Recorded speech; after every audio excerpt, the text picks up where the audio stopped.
Hello, everybody. Welcome to a Thursday edition of the Computer America Show. That's right, it is Thursday.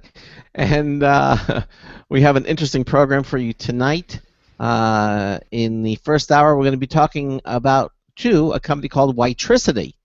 So they take Wi-Fi and electricity and put together, they come up with Witricity. It is wireless charging of your products, your phones, computers, TVs, what have you, wireless charging. And we're going to be talking to them in the first hour. In the second hour, Plus Tech is here. A very well-known scanner company. They've been on the show many times in the past. They're going to be talking about their A150E scanner, standalone, really a cool little device.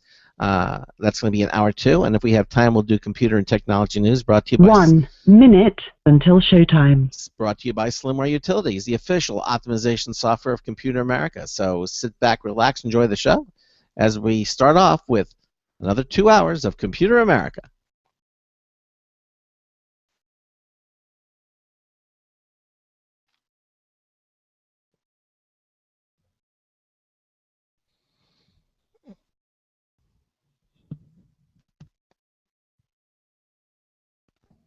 Uh-huh.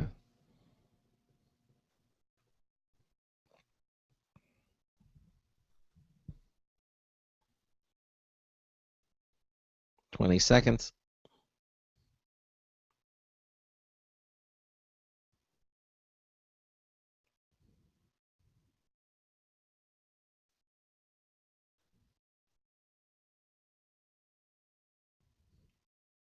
Your show will go live in 5 seconds. 4, 3, 2, 1.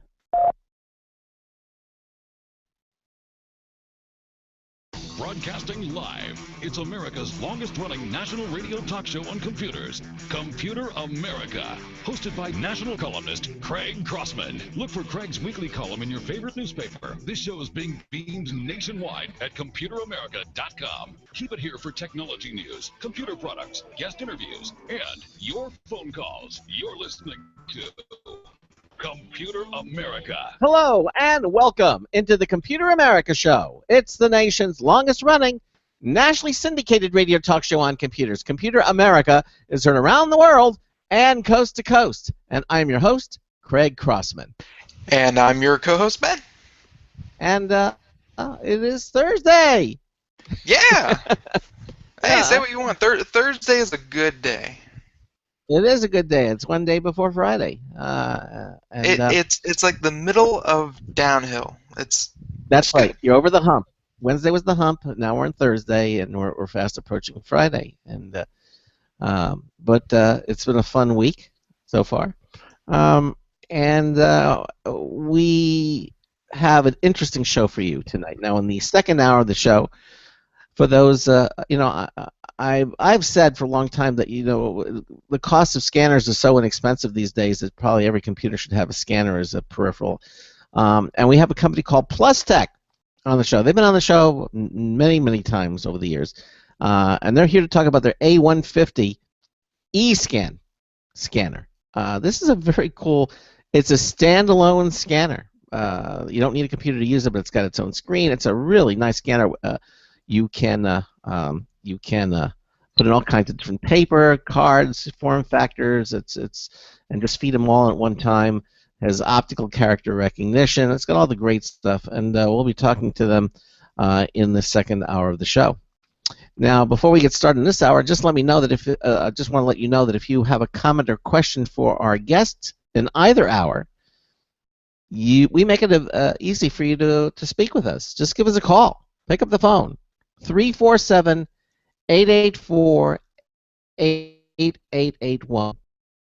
7-884-8881. We'll get you on and get you through. We also have email, live, L-I-V-E, at computeramerica.com. If you don't want to go on the air, it's a great way to communicate with us.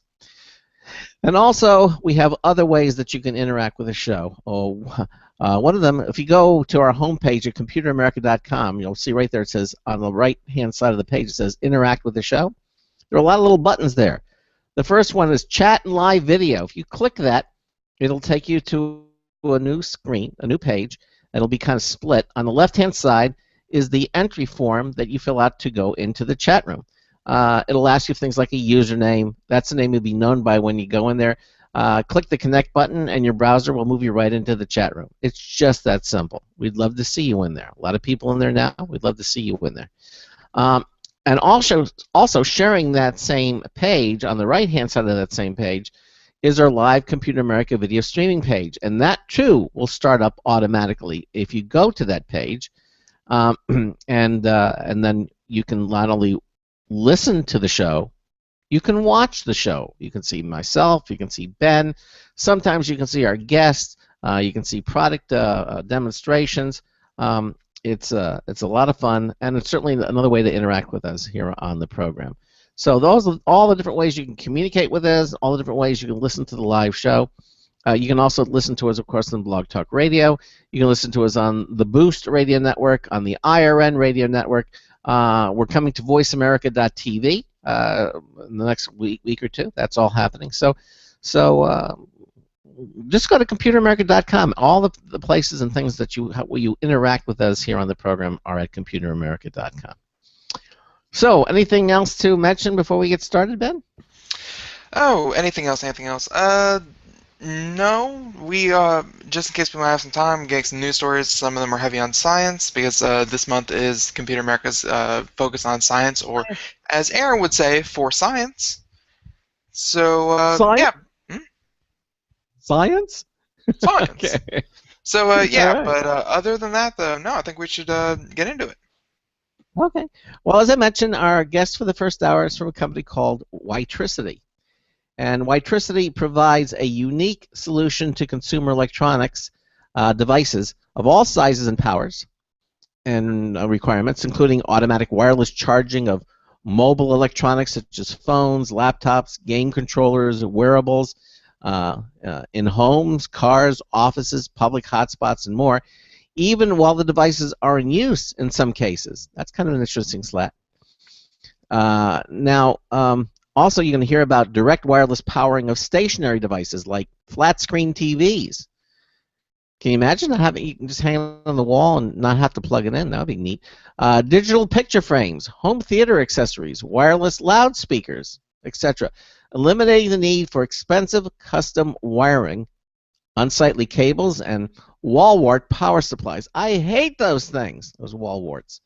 Little transformers at the end of your power cord, and you plug in one, and you don't have room for the second one. You have to get a power strip to power them. It was such a convenient and easy solution back in the day.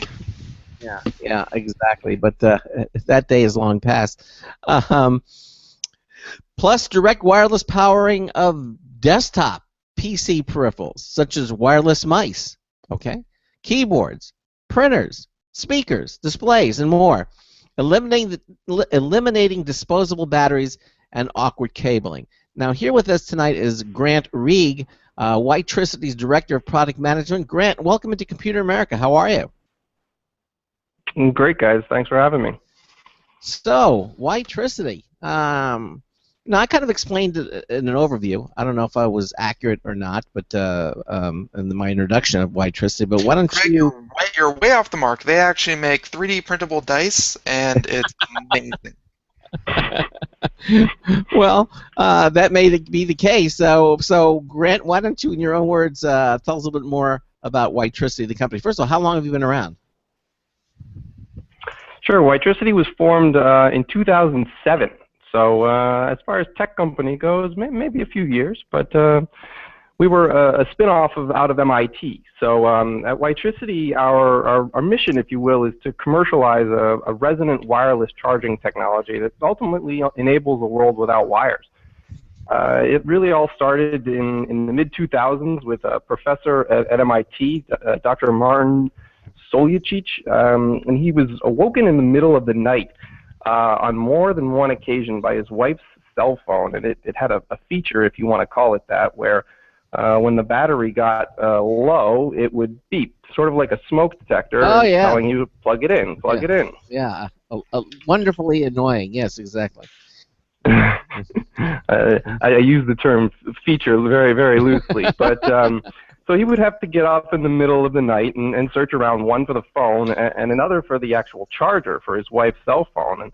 And by the fourth or fifth time, he's standing in his kitchen or wherever he finally ended up finding the charger, and he's looking down at the phone, and he says, you know, there has to be a better way. There's power all around me in the walls. I thought you were gonna. I just need to get it the last few inches or feet into the phone. I thought you were going to say that he said, let's get rid of the wife. You know, no problem. No. That one's a little harder, actually, I think, than the wireless power button. Okay, so he set out though to create or to envision a different technology that he could use in order to get this power from the wall into the phone. And so he and a team of physicists at MIT had envisioned this, came up with a theory about utilizing magnetic resonance in order to transfer power. And they essentially proved their theory in an experiment that they did at MIT. And they took this technology, they patented it, and they created Witricity. They spun it out of MIT and created Witricity to transfer this technology now. So at Witricity, what we really do is we engage with other companies who are looking to incorporate the technology into their products and services, and really integrate it into their products so that they're able to release this out into the market. There's obviously a ton of different applications for this, and very few companies, if any, are going to have any experience with this. So that's really what we're trying to do, and we do that through reference designs and development kits and things like that, as well as technology services like modeling and things like that for the coils themselves that go inside the products to actually do this power transfer. Okay, so let's just say that's a good overview, but you've said a heck of a lot, and I'm going to try to break it down a little bit further here. Sure.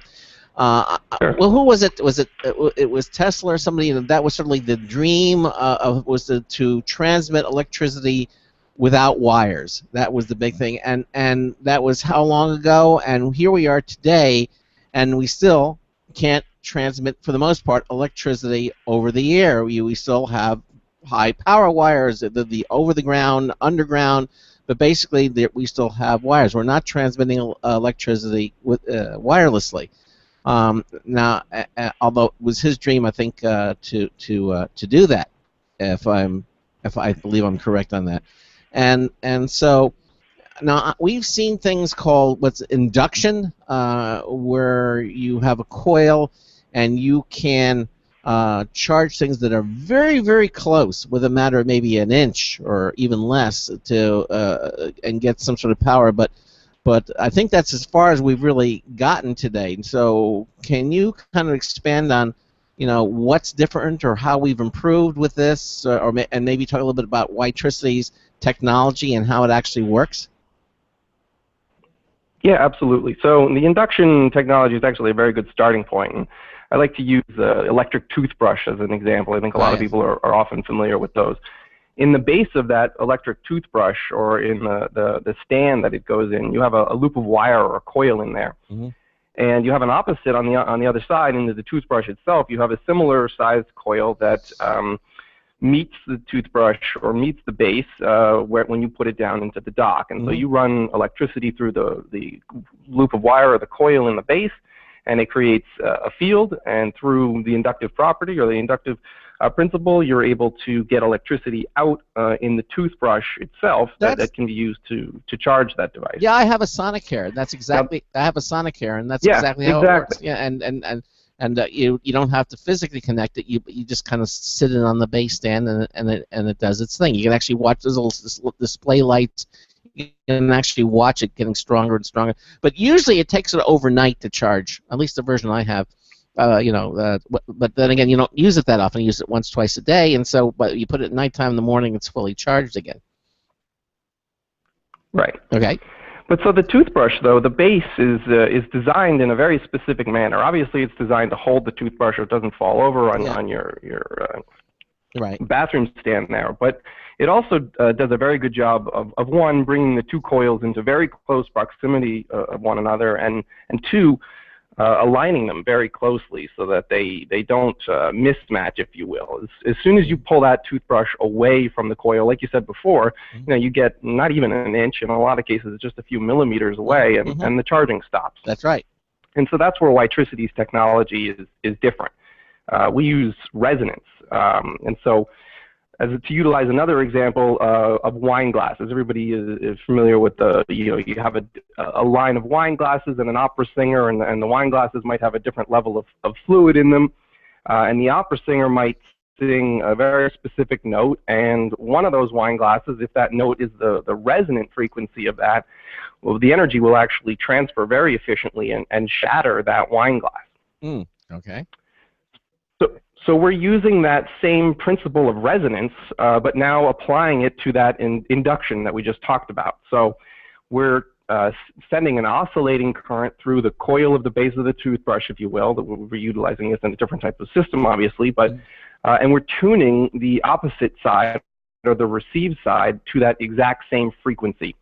And so what it allows us to do is transfer energy really, really efficiently at that frequency, and by the way, really inefficiently at other frequencies. So we can be very selective with where we transfer the power to.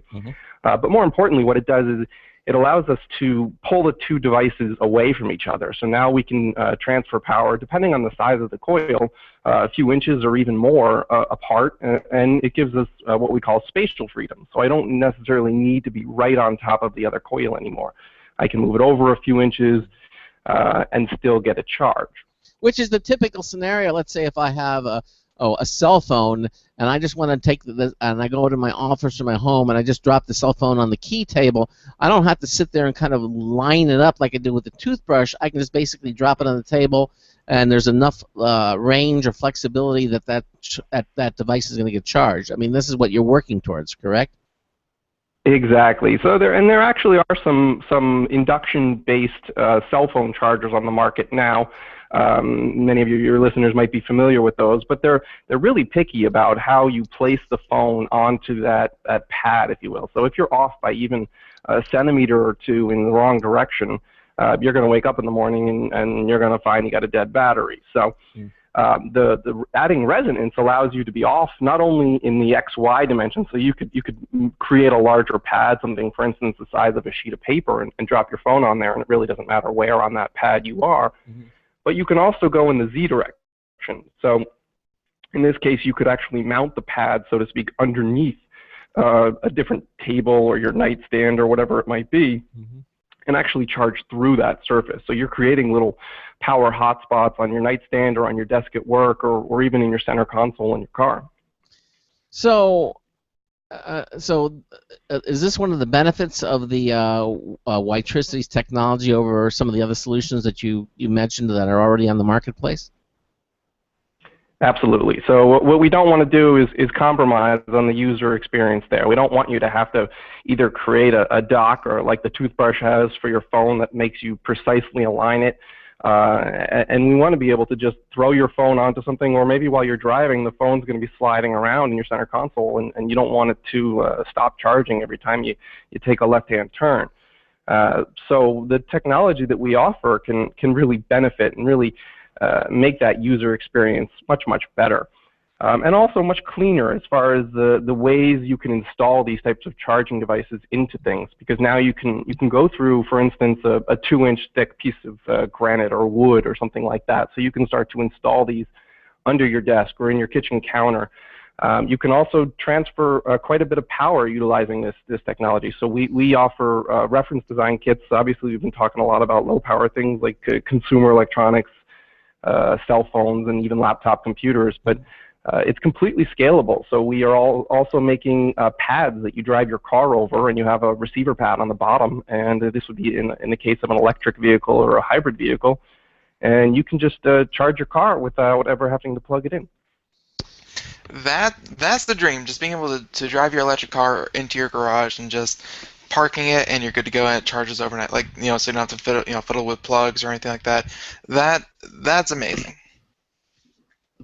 Yeah, nobody wants to play with that in the rain, or even remember to do it every time they get home. So that's a very common response that we get out of that concept. Yeah, we actually have a friend who's one of our correspondents here on the show who has I believe it's a Tesla, and he's talking about he's charging it now on his AC power, but he's got an adapter that's going to give him even more power. It'll take him to 220.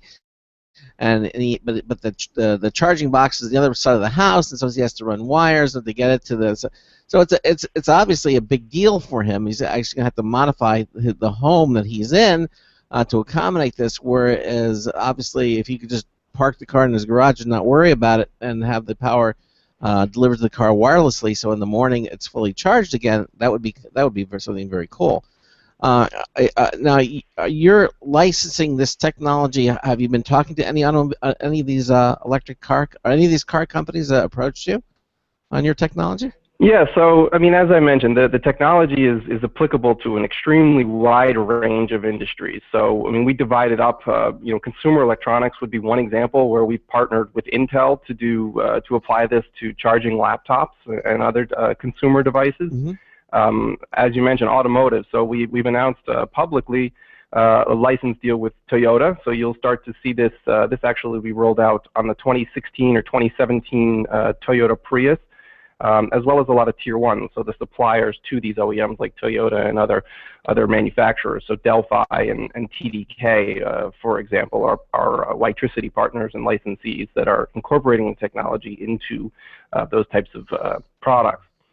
We've also done projects on medical devices, for instance. So there's a company, Thoratec, who makes a heart pump.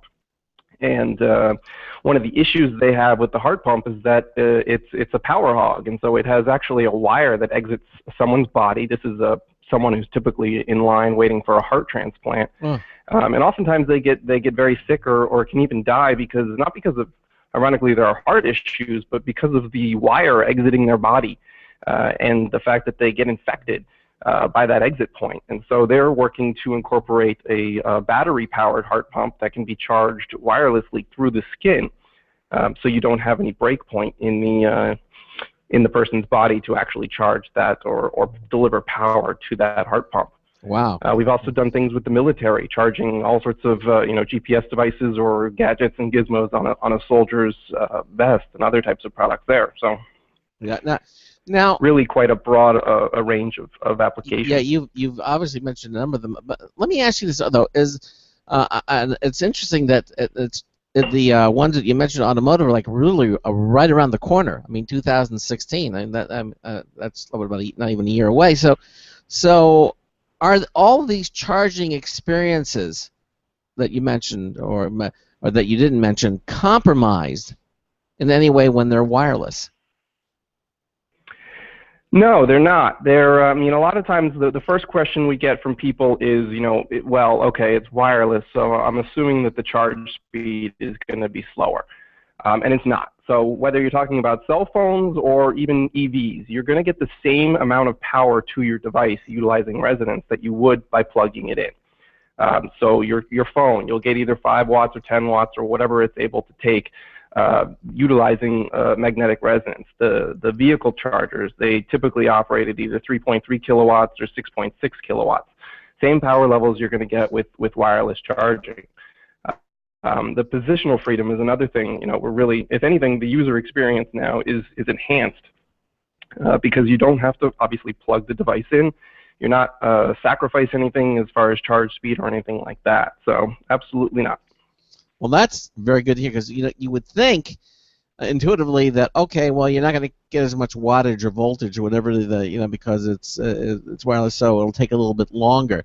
But you just basically said unequivocally that this wireless charging experience is not going to be compromised in any way. The consumer or the end user is going to have the same amount of time associated to the charging period than they would if they were wired. Correct. Yeah. Okay. Well, there it is. Okay. Before we get back to some of the other stuff, this is for obvious reasons. I've never really dealt with wireless charging. Like I've had the pad and the battery and that kind of thing. Like very minor applications, but people are going to start seeing this more and more in their lives in a lot of different applications. You were just talking about quite a few of them, but the first thing that springs to mind, and this happens with things that people don't understand. Am I going to be waking up at 2 o'clock in the morning and rearranging everyone's shoes and walking down the street naked? Like, is wireless charging safe with no adverse side effects? Yeah, that's another typical question. You know, will I get struck by lightning, or am I, if I pass through the path of power there? Um, so we're utilizing magnetic resonance. So what that means is we're using magnetic waves now to actually transfer the power. So we go from electricity through the coil to a magnetic field and then back to electricity. Humans can pass through a magnetic field without any impact whatsoever. There are government regulations and government bodies that set forth guidelines that say, you know, these are the recommended maximum allowable magnetic fields that you should subject yourself to, or you should be in proximity. Generally, they can cover everything from you know, MRI type machines all the way down to Witricity type technology. But we're in such a low magnetic field with these devices that it's actually orders of magnitude below what the government regulations state that you should be at, and this is for continuous exposure, so to speak. So if you were charging your phone 24/7 next to your head, it's still considered completely safe. So yeah, another common question we do get. Yeah, you know, although we still don't know. I mean, is it too early to know, or we've had enough experience with magnetism to know that for the most part that it's benign as far as we can tell. I mean, you know, obviously when they with Madame Curie and radiation, people were, you know, eating this stuff and because they thought, oh, it was good for you, and they didn't understand the long-term effects of radiation. Of course, they became painfully aware. But with you're just using basic magnetism, nothing else in that mixture. Have we rubbed enough lab mice with magnets yet to be sure nothing's going to happen? Well, I mean, the magnetic fields, whether you like it or not, are really everywhere, and it's certainly not due to Witricity technology. You turn on your vacuum cleaner, you run an electric heating blanket, you know, just about everywhere we go these days, you are subjected to magnetic fields simply via power running through a wire. So whether we've had enough experience, I'll let you determine that, but it's what, going on 100 years now, so it's been around for a while. Yeah, so it's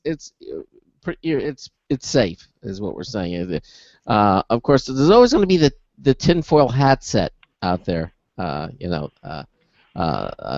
Grant, that that will. Understood, of course. And everyone's entitled to their opinion. I fully understand that. Yes, so. But you haven't grown any additional appendages, or, you know, gotten a third eyeball. Or something I have not, off. although I wish I had an extra set of hands sometimes. Yeah. Nothing we is, all do, I think. Nothing has fallen off. You know, everything is there, and you're using this now, and you're fine. And that's it. Although it's interesting that the government has guidelines to, you know, like you mentioned MRIs, that's magnetic resonance imaging.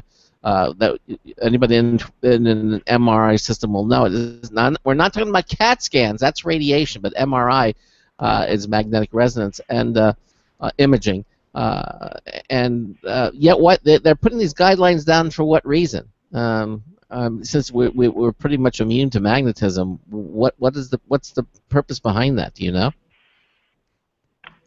Well, like you said, I mean, this is something that they want to study the effects of, and at a certain point, yes, being subjected to a magnetic field can become an issue through heating. Even, I mean, the iron in your blood could technically heat if you were in a high enough magnetic field. But we are talking about enormous fields. Even, I mean, for instance, the Witricity technology is thousands of times lower than that of an MRI machine, and even MRI machines are considered safe. So, nonetheless, I think it's certainly prudent to have those types of regulations in place and those studies to understand the effects of them. But we're certainly pleased to see how the technology is able to fit very well in a very low magnetic field and still be very safe to do that. Now, this resonance that you're talking about, do you envision that the distance improving, or is it looks like a scale, a curve? You know, it geometrically dissipates, you know, as in ratio to the amount of distance. I'm assuming that's what you're up against there. You know, you go 1-2 inches, it's fine, but then you get the third inch that goes, the power drops enormously, and then by the fourth or fifth inch, you know, it's like 0 or something.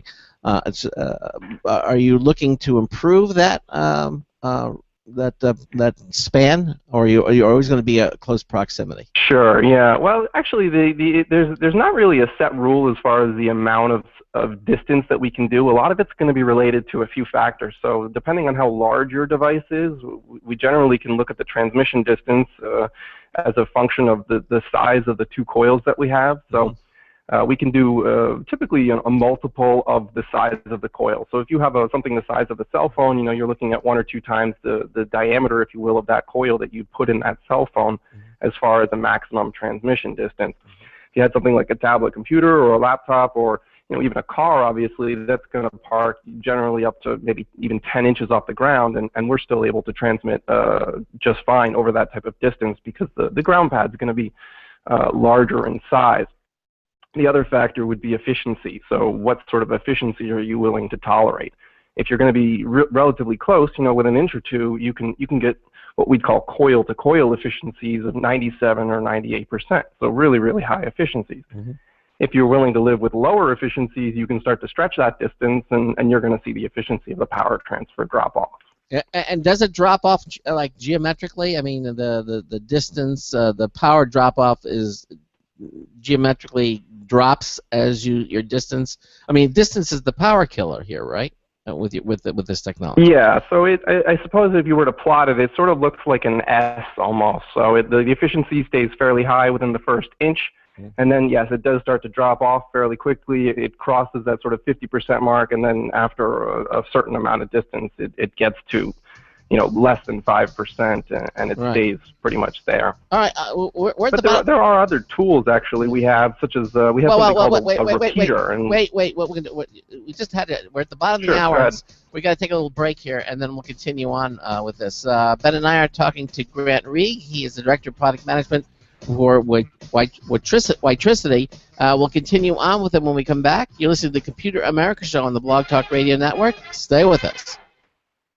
Hey everyone, have you heard about the No Hair Removal device that's sweeping the globe? If you want to go weeks without shaving and get smooth, professional quality results, here's our favorite host, Cheryl, for No Hair Removal. Thanks. Hey, gals, I love talking about my No. It's this cute little hair removal system that you can take with you and use almost anywhere at home or on the road. No more expensive in-office treatments, painful waxing, and no more wasting your valuable time. Got unwanted facial hair? No has patented Thermocon technology that works on all hair and skin colors, so it's perfect for using on all body parts. And now you can take advantage of this incredible risk-free trial. Get the No, the facial kit, a travel case, and a $100 discount shopping card, and you don't risk a penny to try it. Try the incredible No hair completely risk-free. Call 1-800-953-5415. That's 800-953-5415. 800-953-5415. Hi, this is Craig Crossman, host of the Computer America Show. You have important meetings to schedule. Your company's getting ready for its IPO, and you're in charge of the PTA fundraiser this month. So how do you coordinate everyone to be available at the same time? Are you still using emails, phone calls, even text messages to schedule meetings with a group of people? How's that working out for you? Not so great, huh? It's a fact that every day, millions of people suffer from scheduling headaches. Well, with Doodle, scheduling meetings with a group of people is quick and easy. With Doodle, you can easily propose available times to each member. Each one checks off the times that they are available, and then you simply pick the time that works best for the group, all in an easy-to-read display that integrates with your existing calendar. Nothing could be more simple. Give Doodle a try for free, and like millions of Doodle users, you'll truly see how easy it is to find the perfect date and time for all your meetings. That's www.doodle.com.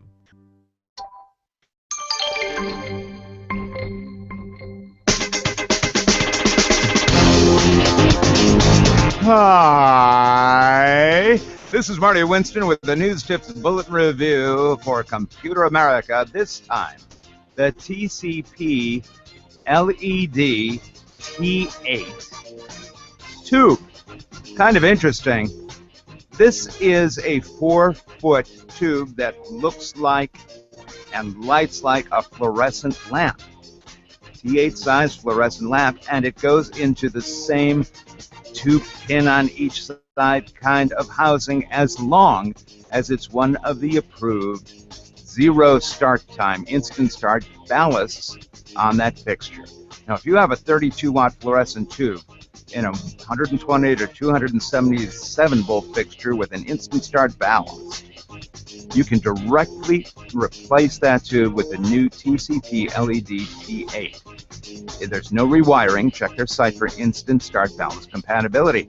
They're shatterproof with no glass and no mercury, so there will be no special disposal costs, assuming regulations don't change by the time their 50,000-hour rated life ends. And they can save at least 40% in energy consumption. They come in 4 color temperatures: 3,000, 3,500, 5,100, and 5,000 degrees Kelvin with a CRI of 82. Bottom line, if you have a place where fluorescent tubes go that has an instant start ballast, the new TCP Direct LED T8 tubes can brighten your outlook. This is Marty Winston with the News Tips Bulletin Review for Computer America. Welcome back to the Computer America Show. Grant Reig is here with us from Witricity. We are talking about wireless charging and some of the products that Witricity has to offer. And we were just about to get into another. It sounded like another handy gadget called a repeater, which many of our listeners may be familiar more with the repeater in the sense of a Wi-Fi signal. Boosting a Wi-Fi signal throughout a house, you get a repeater and it extends the signal strength. So I'm assuming it's well, of course, through magnetism and all that kind of thing, but generally the same concept. Yeah, they don't necessarily call it a repeater too. I think they call it an extender is what they're talking about. But go ahead. Same thing. Yeah, Grant. Yeah, so I'm sure the typical use of a repeater is to solve sort of a line of sight issue where you need to get a signal you can't necessarily see directly where it needs to go, or maybe it is a distance issue. But we're using this obviously in a magnetic domain here. So what we can do is take a loop of wire and a capacitor, which creates a resonant circuit, and we can put that in the proximity or in between the device and the source that we're looking to transfer power to, and it sort of makes a chain, if you will, a magnetic chain. So we can use these repeaters to extend the distance that we can transfer power by putting them either in between or nearby. So we've got some interesting demos, for instance, where you have a carpet tile that has repeaters built into each one of them, and you can chain them together and hop power from one to the next to the next. So we're able to send power from a wall into the first tile in the corner of the room, across the room, and up into, say, an LED light or something that might be sitting on one of those carpet tiles. So just an example of how you can really start to extend the distance of wireless power utilizing resonance without sort of adhering to that few-inch rule that we've been talking about. Right. So real quick, when are people going to start seeing these kind of products? I know that you have some available that people can buy right now, but just kind of talking as wireless charging as an industry, are people going to start seeing them in places of business? Are they going to start seeing in parking lots for wireless cars? Where do you think wireless charging is going to start making its way into people's lives? Sure. So I think the first thing you're going to see, and we've been working certainly very hard over the last few years, and we're really excited that this year I think we're going to actually start to see products come out into the market. And I think some of the earliest applications are going to be a typical a case for your cell phone. So you plug your cell phone into, or you slide a case over onto your cell phone and drop it down on a mat that you could purchase and start to charge your phone. I mentioned, Toyota has announced on the 2016 or 2017 Prius. So eventually you'll start to see other applications and maybe some closed loop systems like the heart pump type applications. But I think definitely the cell phone, the consumer electronics type applications, laptops from Intel as well, are going to be examples even this year that you're going to start to see resonant-based systems out in the market. Now, do you think it's eventually, if they catch on, that we won't even have to put those little cases on our phones, that eventually the coil itself will be built into the phone itself by the manufacturers?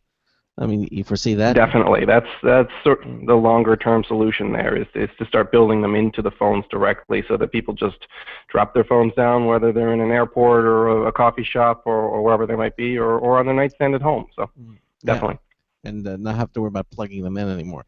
And whatever speed that you're getting, that your device will charge with the Direct Connect, you will get basically the same speed with the Witricity connection as well, which is important. Correct. Exactly.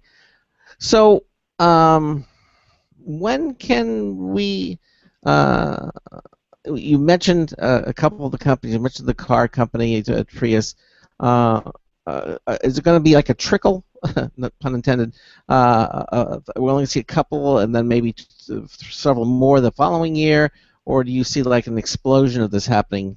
Really, really quick. What does it look like? I mean, what companies are you talking to that are beginning to license the Witricity technology? Sure. So I mean, we're talking with an enormous amount of companies. I mean, pretty much everybody who has a hybrid or electric vehicle. The licensed companies that we've announced, as I mentioned, are Toyota, Delphi, who's a tier 1. They make parts for GM and those types of OEM companies, as well as TDK. So I mean, as far as the adoption, we'd of course love to see it be explosive, and ultimately it's going to be up to the consumer if this is an option that people really want. If they understand that they're not sacrificing anything as far as charge speed or even the efficiency of the charge, so you're not losing an extra 20% because you're charging wirelessly. And so I think once there's some education and on the cell phone side, once it starts getting integrated into devices, people will start to buy the transmitters themselves for their own use in their homes, but maybe perhaps first they would just use it in a coffee shop or however it might be. Right. So yeah, it's going to be a two-tier process. In other words, when the phones finally start coming out with the technology built in, you still have to elect to buy the charger portion of it, I would assume. Most of these phones will probably just come with the standard phone charger. They'll say, but you have the option to buy a Witricity or whatever you're going to call it unit, so you can charge it wirelessly. You think that's going to happen like that way? Probably. I mean, that's up to the phone manufacturer. Whether or not they want to package it in there with the phone or not as an added feature and advertise, or whether they want to sell it separately and try to meet a lower price point of the phone itself. That's really up to them, but it could certainly go either way. Well, let me ask you this then: what do you think will enable the mass adoption of wireless charging technology? Is it because in people's minds they're saying, oh, they're somehow going to be giving something up, or they have to add something to it? Is there something that will dispel all that, and people will just go for it? Do you think there's something like that out there? Well, I think right now we're actually at a crossroads with that, and part of the thing with holding some of the adoption of the technology is the lack of a real leading standard. So in order for the phone to charge on the pad, they need to sort of speak the same language, if you will. The frequency of the power transfer needs to be correct. There's a sort of a handshake that has to happen over Bluetooth with the phone. And so all of this needs to be ironed out and agreed upon. And there's a couple of different standards right now that are offering wireless charging. There's the inductive-based one that we've talked about a little bit, and there's also some other ones such as the A4WP, which stands for Alliance for Wireless Power, which Witricity is a member of, and this is pushing the next generation of wireless power utilizing resonance. And so right now we're sort of in this HD, DVD, Blu-ray, Betamax, VHS type of scenario where there's multiple standards and there's not one that's currently a clear dominant winner. Why can't we ever learn this? I mean, it was VHS and Betamax, and then now it was the DVD, the HD DVD, and the Blu-ray. I mean, because the one company that finally broke through made a whole bunch of money. So why shouldn't you try to be that one person? Yeah, it's doing the same thing, but it's just a different form factor. So one won't fit into the other. Exactly. Well, in our case, we like to, I mean, we feel very strongly that we do bring more than just a different format to it. We do bring some technical benefits in all the things that I mentioned, the spatial freedom, the Z distance, being able to mount this under your counter. So, call us biased, but we believe that the A4WP, or the Alliance for Wireless Power, is the certainly the prevalent standard moving forward. I mean, it must be frustrating to you too. I mean, to see this, and have these competing technologies out there, and you said, well, we're so much better, but it always the better one doesn't necessarily always win. It's been our experience. Jeez, Greg, don't be so cynical. Well, it doesn't. It seems to be that way. I mean, we can cite example after example that it's not necessarily the best one that wins. It's just the one with the most. Maybe not the one, maybe not the best one that wins, but I think the one that gives the end user the easiest experience. Like if it's complicated to use, people won't use it. Even if it's great, does its job well, everything. But if people can't figure out how to put it in their homes and work it into their lives, they're not going to do it. Well, what do you think? I mean, do you think, Grant, that the better one always wins, or or do you think that the No, unfortunately, I agree with you. It's not always about the better technology. That's true.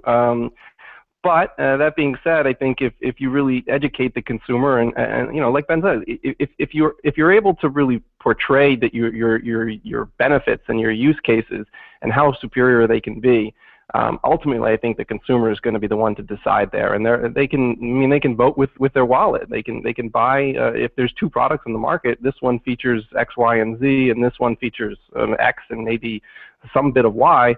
They're going to buy the one that has a better suiting for them. So we're hoping that it's really up to the consumer eventually, and it doesn't become just a marketing battle or anything like that, where the prevalent or the better technology actually wins.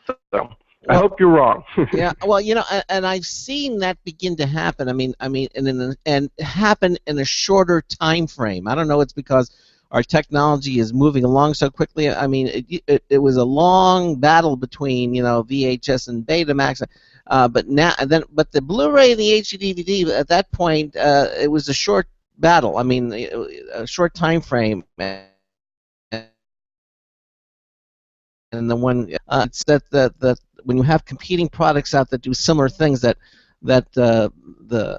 they get resolved more quickly. At least it appears to me that seems to be happening. Yeah, and I will share this with you also. Just a few months ago, there were actually 3 competing standards, so it was even messier than I describe it. Mm-hmm. There's another standard called PMA, or Power Matters Alliance.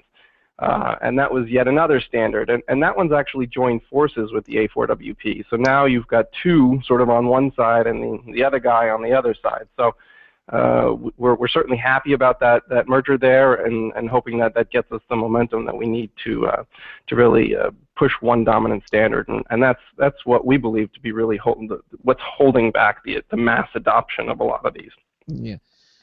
So, what can we expect from Witricity, let's say, the next few months in terms of product or partner renews, and then maybe take it the next step? What do we see the next couple of years, that type of thing? Why don't you speak to that? Sure. So, I mean, in the next few months, you're going to see Witricity continuing to release what we call our reference design kits. So these are kits that other companies can buy to learn about how Witricity technology works and how they can incorporate it into their own products.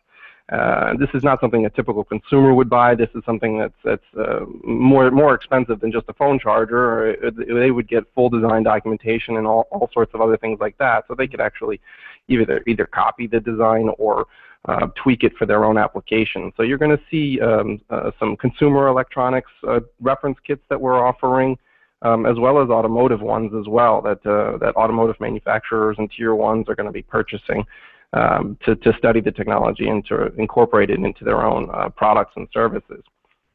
And then moving forward, I mean, we've already announced quite a few licensees across a wide range of industries, and we're certainly on a path to continue that, if not accelerate it. So we're looking forward to additional licensees and additional products hitting the market.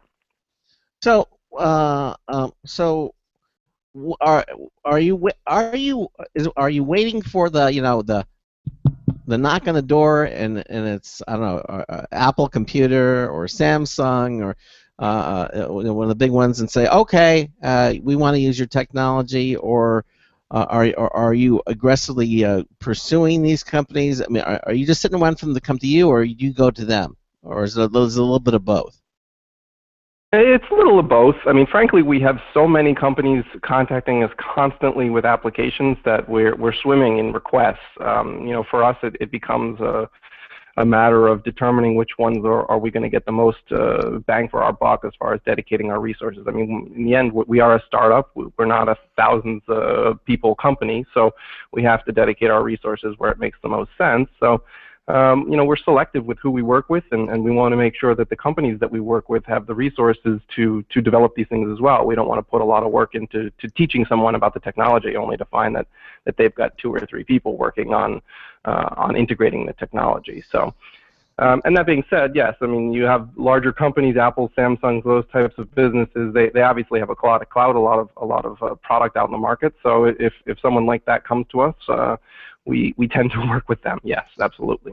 So in other words, so it's not all equal. In other words, the bigger the company, the more clout, and the more attention you're going to give to them. Which I think personally. No, not necessarily. It's more about the application and how much sense that it's going to make. I mean, the first litmus test is absolutely. I mean, you can be a small company, and as long as you have the resources to and the understanding. I mean, if you have a team of chemistry people and you want to integrate an electronics into your product, that's probably not the best fit. So we need to make sure that that's a proper fit. Yeah. But by no means would we just. It's all about the revenue of the company or whatever like that. It's really more about the fit of the technology and the promise of the application and how well it makes sense to the consumer. I mean, if Apple comes to you and they got 700 million iPhones out there, and they're going to say, hey, we're thinking about putting this in our iPhone. I mean, you're going to obviously that's a perfect match. I would think.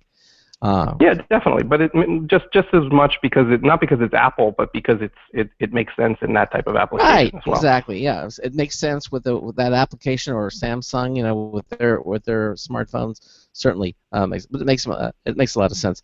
Well, now if you want more information about this, you can certainly go to our website at computeramerica.com and go to our show notes page, and you'll see today's show, which is March the 12th, Thursday, March the 12th, and you'll see in the first hour Witricity, and Grant's name's up there, and you just click on it, and it'll take you to the Witricity website, and you can look at what they have to offer and what they're doing, and wireless wireless powering of products, not only in the consumer market but also in other marketplaces, the enterprise and some of the other ones that you mentioned there, and see for yourself. Grant, anything else you want to mention to our listeners before we say goodnight? No, I think we've covered it pretty well. Just thanks for having me. Okay. Well, again, thank pleasure. you. Yeah, absolutely. Thank you so much for being with us here tonight. Again, it's witricity.com is the website, or you can go to our show notes page at computeramerica.com and check it out for yourself. Grant, thanks for being with us here tonight on Computer America. Thank you. Have a good night, guys. Take care. Bye-bye. Good night. There you go. All right, so there he goes. It's Witricity, and you can check it out for yourself at our website on our show notes page at computeramerica.com. Okay, so well, now we have time to do a couple of news stories, but I wanted to do an upgrade alert. Yes, for those of you with iPhones, guess what just came out today? An update for your iOS. Specifically, it is iOS 8.2. 8.2. It's available now. I found it on my phone, already ready to go. And the iOS 8.2, the first thing you're going to notice on your primary page on your iPhone is the new Apple Watch app. It's just there. Okay, it's one of those apps that you have to have it on there. You can, if you don't plan to have an Apple Watch, you can't delete it. It's just like any of the Apple apps. You can put it in a folder in the back page somewhere. But it is an Apple Watch app, and when you run it, which I did, the first thing it says is, "Oh, would you like to pair up with your Apple Watch?" Of course, nobody has one, so this is interesting because they have I know it's coming out in April, Ben, and this is probably the most advanced release of a software update for a product that isn't here yet. Apple usually waits like maybe a week before. Isn't it? I could have sworn I read somewhere that with 8.2, they're going to be using your home screen on your iPhone as an advertisement for the Apple iWatch. Or the Apple.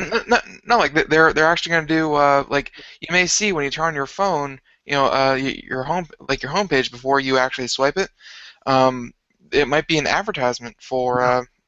Now, where it is, no, I know what you're talking about, and it is in the Apple Watch app itself. One of the pages there are all the different videos that you're seeing currently on TV that you can watch, and they're there now. So you can see all the videos about the Apple Watch and the different models, and that is within the Apple Watch app that is there now. So you can sit there and look at them, and they're nice and go with that. But the app is there to pair, sync with the iPhone, and customize. You can also customize the watch setting with this app, and you can also watch all the videos. But since the watch isn't available yet, basically you might as well relegate it to one of the back pages on your iPhone, because you cannot remove it. No little X appears next to the app.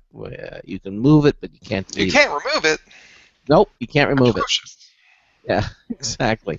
Now, also, and there's going to also be there are some health app improvements. This iOS 8.2 adds the ability to select the unit of measurement for distance, body temperature, height, weight, and blood glucose.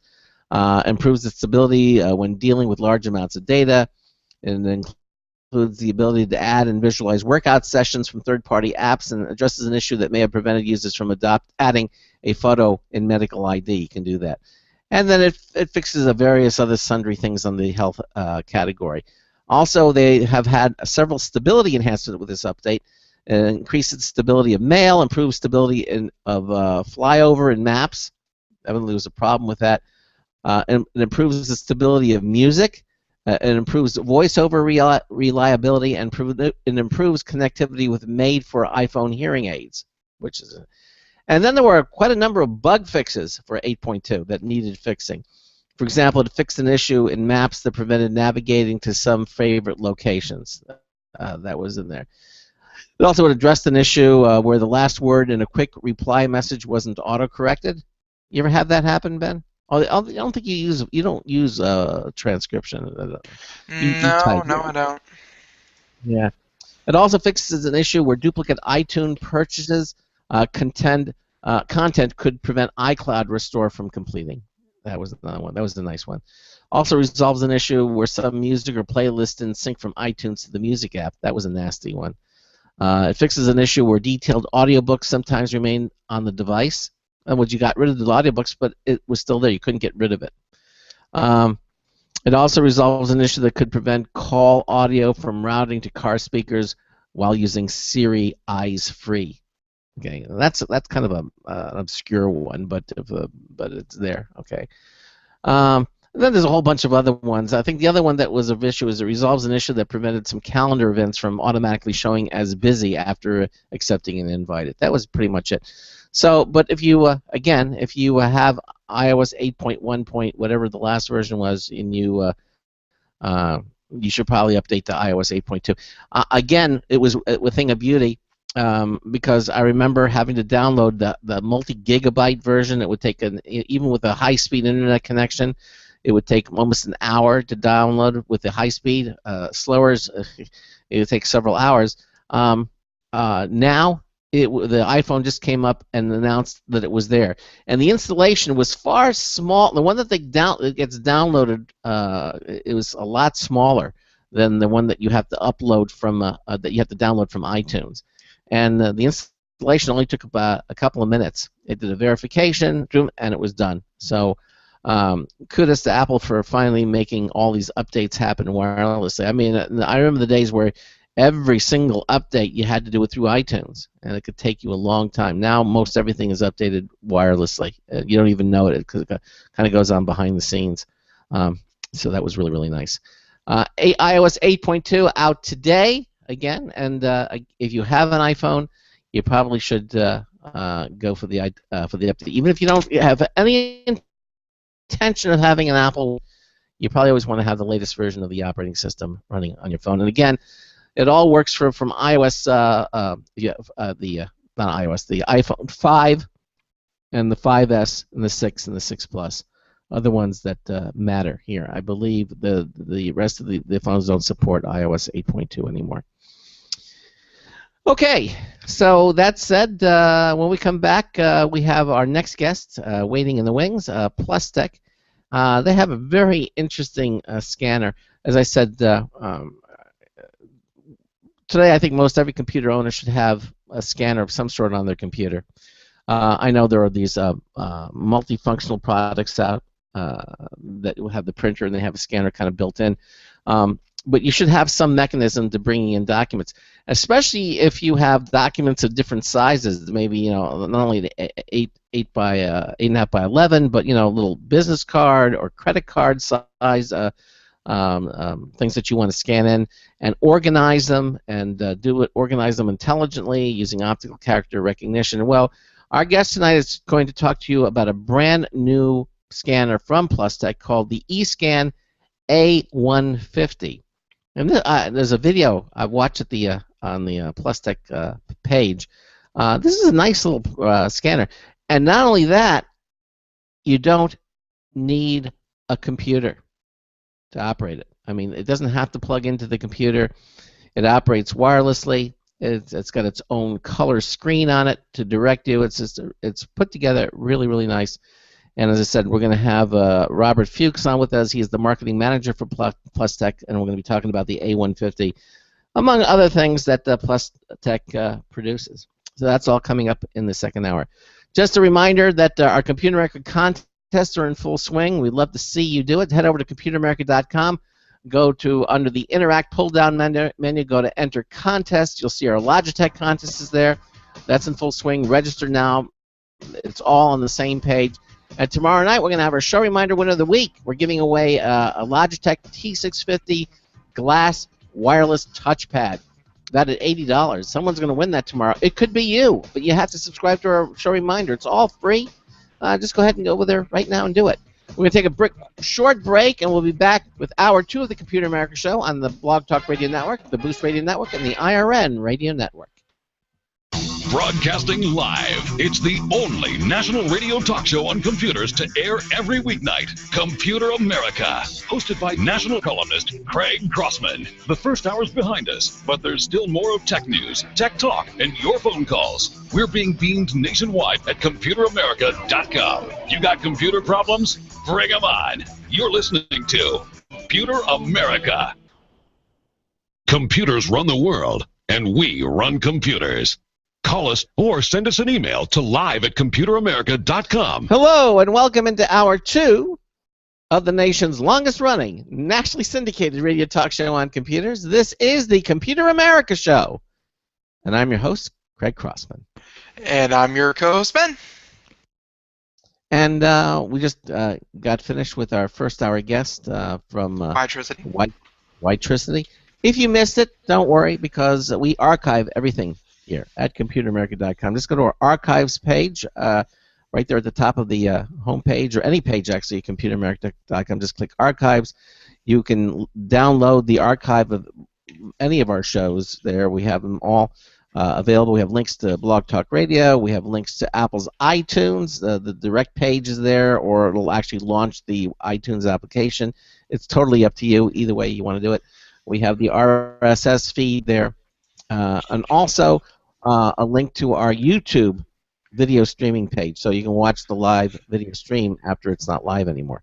You can see it all at ComputerAmerica.com. Again, Grant Rieg, he's Witricity's Director of Product Management. And all right, so I think we're ready to go to our second hour guest. Again, if you have a comment, question, or suggestion for our guest, the number 347-884-8881, 347-884-8881, live, L-I-V-E, at ComputerAmerica.com, our email address. Of course, you can also join us in our chat room at ComputerAmerica.com. Okay. Ben, we'll get started? Yeah? Yeah. Okay, well, let's do it. As I mentioned, our guest is Howard from Plustech, a manufacturer of consumer, prosumer, and professional scanners. As I said, I've always been of the opinion that every computer owner should have a scanner these days, given their inexpensive price tags and the really useful features that they offer. Now, tonight we're going to be talking about Plustech's eScan A150. Now, joining us tonight is Robert Fuchs. Robert is the marketing manager for Plustech. Robert, welcome into Computer America. How are you? Thank you, thank you. I heard the last guest too. That's really cool. Send electricity, or I should say magnetic resonating through the airwaves. Wow. A little bit of science going on there. Yeah, isn't that cool?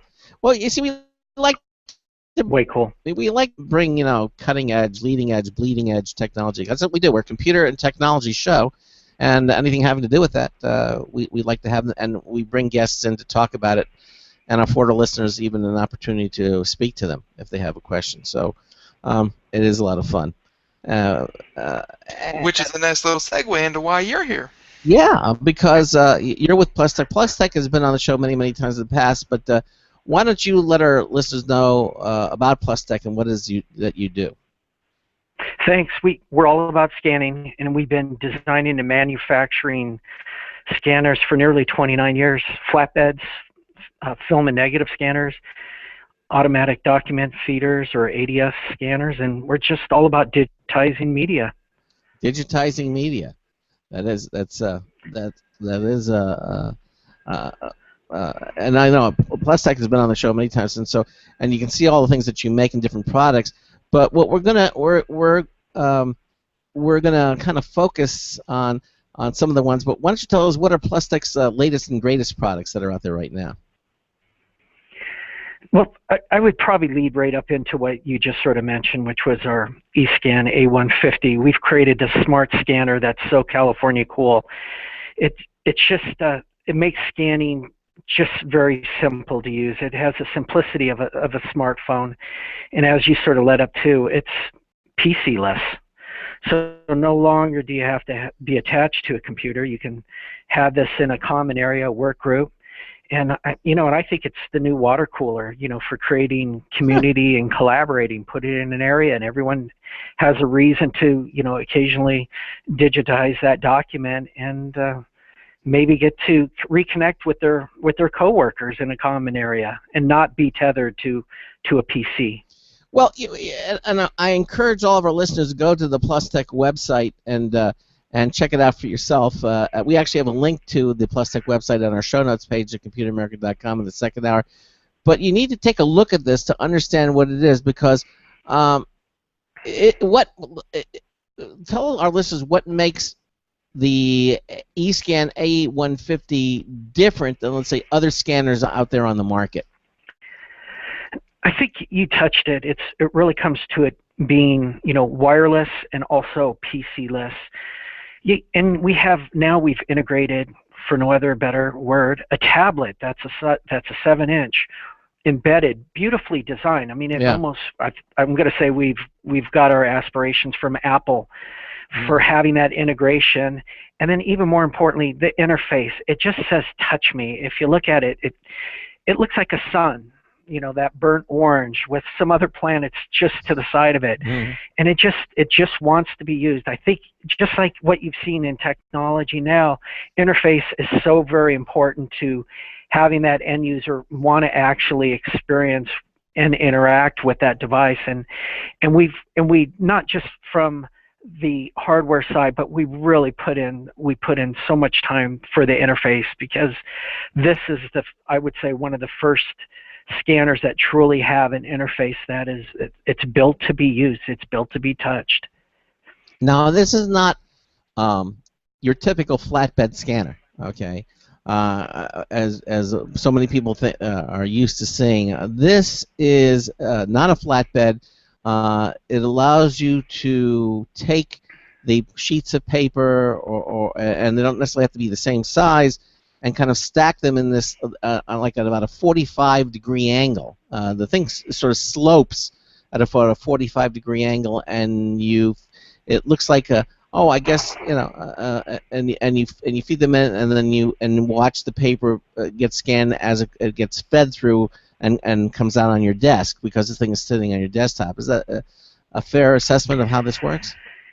Yeah, maybe not necessarily watching the paper, but you can actually watch the screen itself and see the output that it just captured. You're seeing the document get digitized, and because of the screen size, it's almost large enough to actually see the detail of what you see. So you don't have to run back to your PC or some other players in the market. They have a much smaller scanner and a much smaller display, and you're trying to see what the image looks like. You have the ability to actually see the image. You can pinch it, you can squeeze it, you can increase the size, you can do some smaller modifications, you can crop it, you can twist it, you can actually sort of work with that document before you maybe send it off to its final destination. And now when you load what paper sizes does it handle? And how many sheets? Yeah, your typical letter size, and then you can do, as you said, the mixed batch too. And you just put it in the top, and it will just take a stack of 50 mixed batch and just pretty quickly scan it, just to give you the speed test. Our color, I should say, our grayscale and black and white, you could do 17 pages per minute, or when it's in duplex, meaning when it does both sides of it, you could do 34 images per minute. It's reasonably quick. Yeah. And also, I was very happy to see, and don't disappoint me by saying that. No, you don't. But it looks like it's going to support Windows, Mac, and even iOS and Android compatible. It looks like you're covering all the bases with this. Yeah, definitely you have to. But one thing you have to really consider to remember, this is sort of a standalone appliance, for no other better words. But you have the ability, since it's a work group, to actually take a client off the device, install it on your PC or Mac. So when you go back to the eScan, you can select where you want to have that document deliver to. So it can go to your desktop, it could go into your folder, and and to most of the major clouds, Dropbox, Drive, Evernote, Box, SharePoint. So you're no longer tethered. You can send it to your email, or you could, go analog. I mean, go old-fashioned. Just put a USB stick in there and just walk away with that media. Now, so you don't hook it directly to your computer. In other words, it's not wired to your computer, but you can connect it to your computer. I mean, via Wi-Fi. It sounds very similar to like a network, connected printer nowadays. It's its own standalone appliance, and then you just install the software.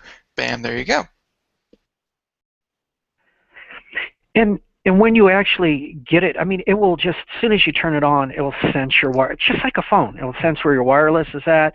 It will ask you if you have some credentials, and then you're ready to go. Okay. So it works with the network folder. Now you even have a slot in there, a little plug in there for a USB drive if you want to transfer information directly to a drive, the USB drive stick. Yes. And then you can take the documents, email them. Use a variety of cloud service providers. It's all compatible with all this stuff, and literally you kind of take it out of the box and turn it on, and the screen kind of prompts you what you need to do, and then you're done, and then you're ready to go. Typical setup is about how long would you think? That's depending on what you want to do, but literally, I'm going to say you just plug it in, and it may prompt you to do, it has some default settings on it.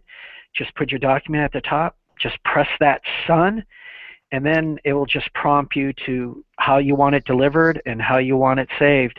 And as you said on the email, you actually email off the device too. It's that simple.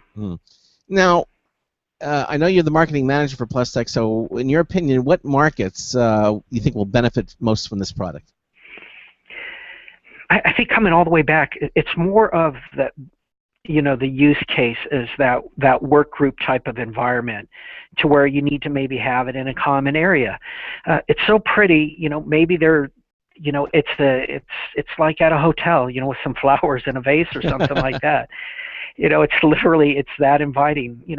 I think it would sort of be cool in like hotel business centers. There still is a need to digitize. You have to have something inviting. I think that when you're seeing hotels, you're seeing them try to create everything's an extension of what the lobby looks like. So you have to have an area that's full of technology, that you invite people to try new things too.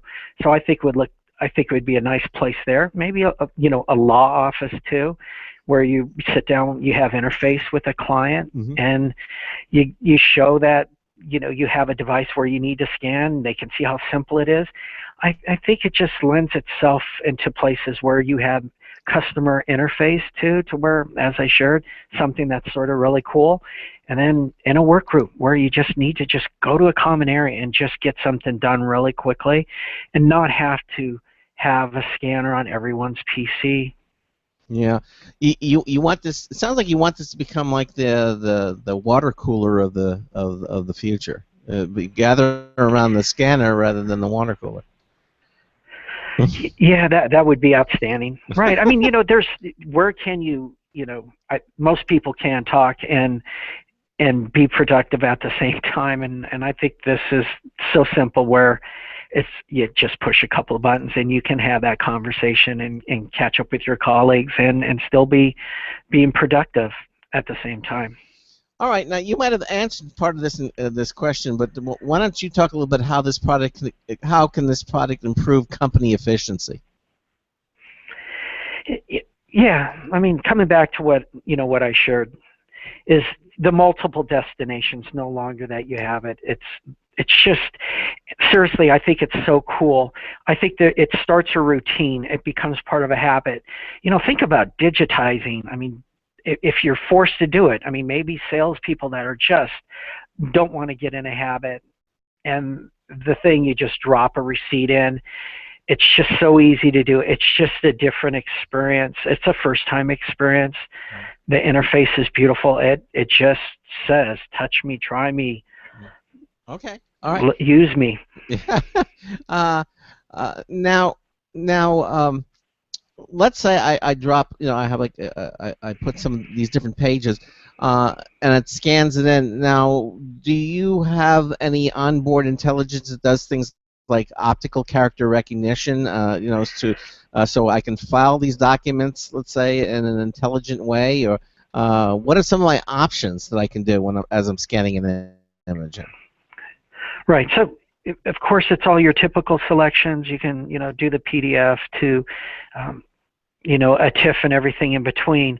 And then also that we include, our bundled software. We have a Page Manager, which is a document management software, and then we have Abby Fine Reader. And so we have a pretty robust bundle to where if you need to do a little bit more of that heavy lifting, you could do that off of the device at the PC and finish up whatever that you need to actually do.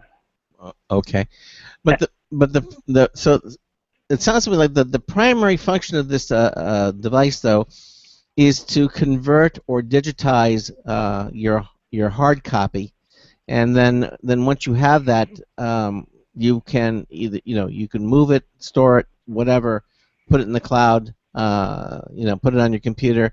That's the main function of this device. I mean, there's some scanners out there, that are dedicated, for example, to doing accounting. You can put in like your receipts and everything, and it'll read the receipts and it puts it into this accounting software. I have a feeling you know what company I'm talking about that does that. But it sounds to me like this is more general, that you can do, that it's not specifically just for doing receipts and stuff.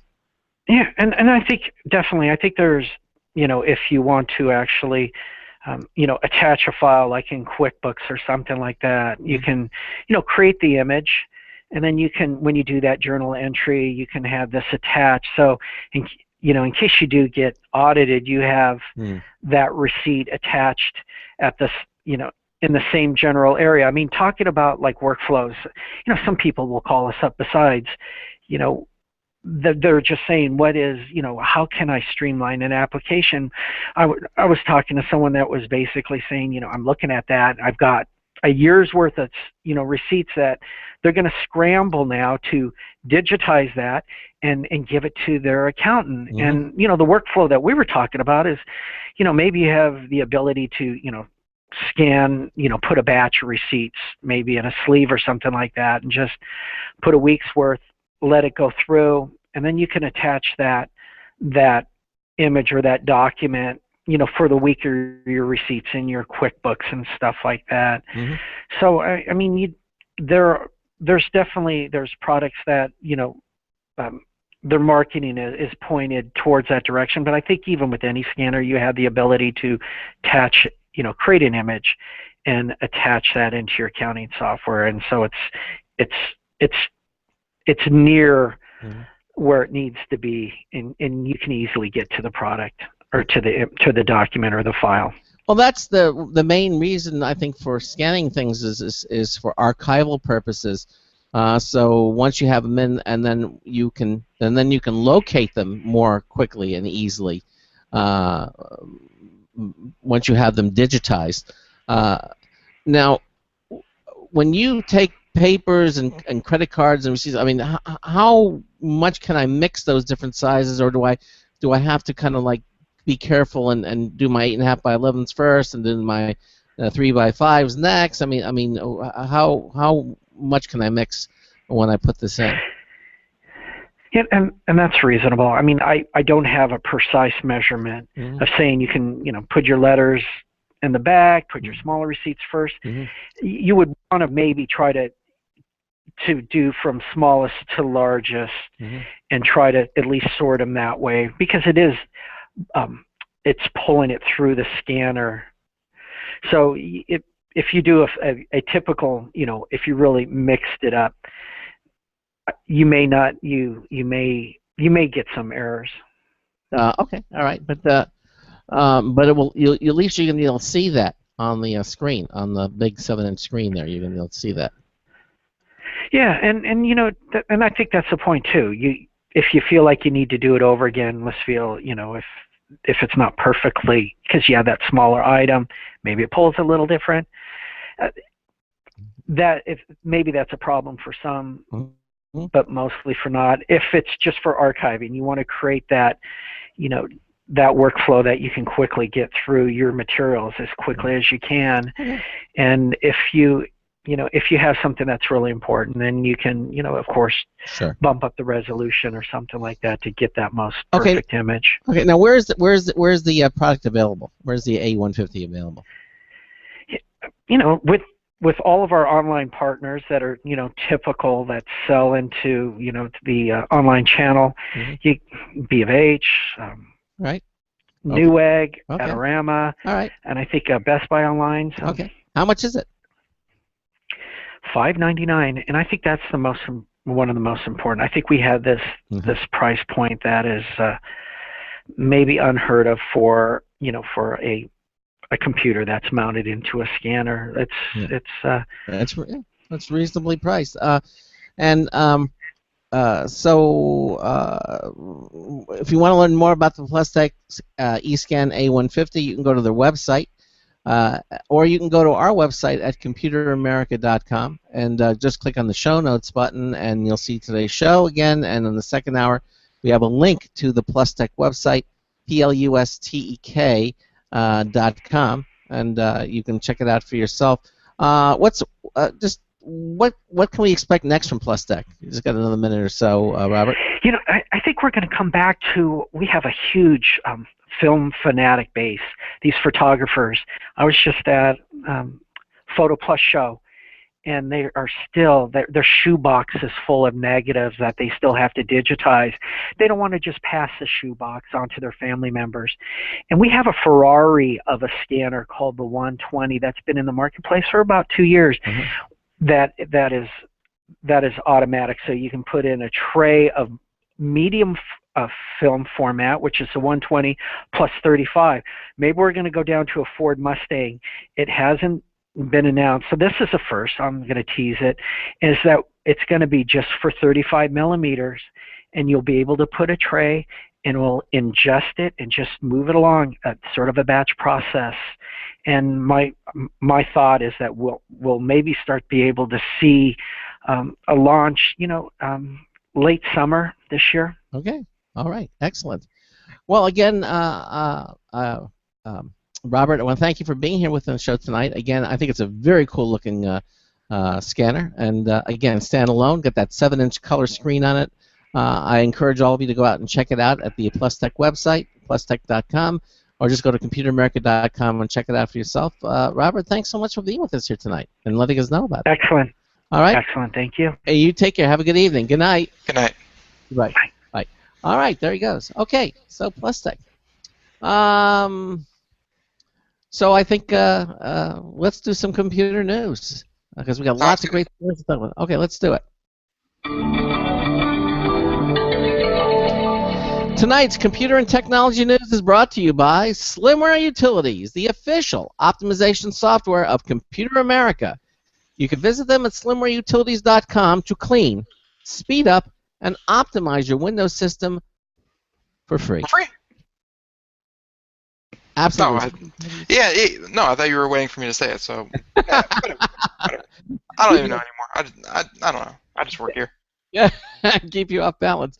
Exactly. But everything at slimwareutilities.com. Go ahead and download them all. They're all free. You'll be happy that you did. You'll thank us for it. Slimwareutilities.com. Go for it, Ben. Okay, go for it, Ben. As in news stories, as in I should have probably lined one up, instead of waiting till the last minute. How about this one? Net neutrality. Yes, we talked about it. It was recently passed by the FCC. And there were new rules. Although before, yes, it was a Title II, but we didn't know exactly what that meant, what was in the law. But apparently now, the full rules surrounding net neutrality have officially been released. So we now know what's in it. And so the rules themselves have not changed. The essence of what we've known up until this point has not changed. All very good. The following 3 hardline rules stand firm. 1. No blocking. Broadband providers may not block access to legal content, applications, services, or non-harmful devices. That's the first rule. Second rule, no throttling. Broadband providers may not impair or degrade lawful internet traffic on the basis of content, applications, services, or non-harmful devices. And third, no paid prioritization. Broadband providers may not favor some lawful internet traffic over other lawful traffic in exchange for consideration or any kind. In other words, no fast lanes. This rule also bans ISPs from prioritizing content and services of their affiliates. So those are the 3 basic rules. Also, the FCC states that it will not be applying over 700 rules to the order, specifically the following. Today, and they have a quote here, today our forbearance approach results in over 700 codified rules being inapplicable, a late touch approach for the use of Title II.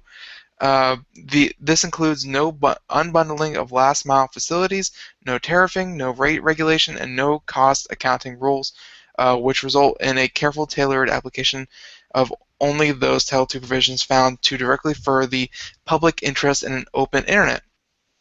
End quote, yada yada. Essentially what they're saying is this is a Title II tailored for the 21st century. Unlike the application of Title II to incumbent wireline companies in the 20th century, a swath of utility-style provisions will not be applied. This is what a lot of people were worried about because this Title II was drafted back in 1938. How does that apply? How is everything in that legislation going to apply to the internet? It turns out that they're just kind of making the hard rules that we mentioned before, and they're kind of pushing all the other rules aside that were for telephones. So they're obviously, like I said, they're going for a light touch with the internet. They're trying to preserve what the internet is and trying to keep a lot of the little nuances out of the way. Just let it go as let it go as it has been, but this, but with Title II in place now, you can't just say, okay, Netflix made a deal with Time Warner, but Hulu did not, so Time Warner is going to be providing, faster Netflix speeds and lower Hulu speeds just because, they've made a deal. That legally cannot happen anymore.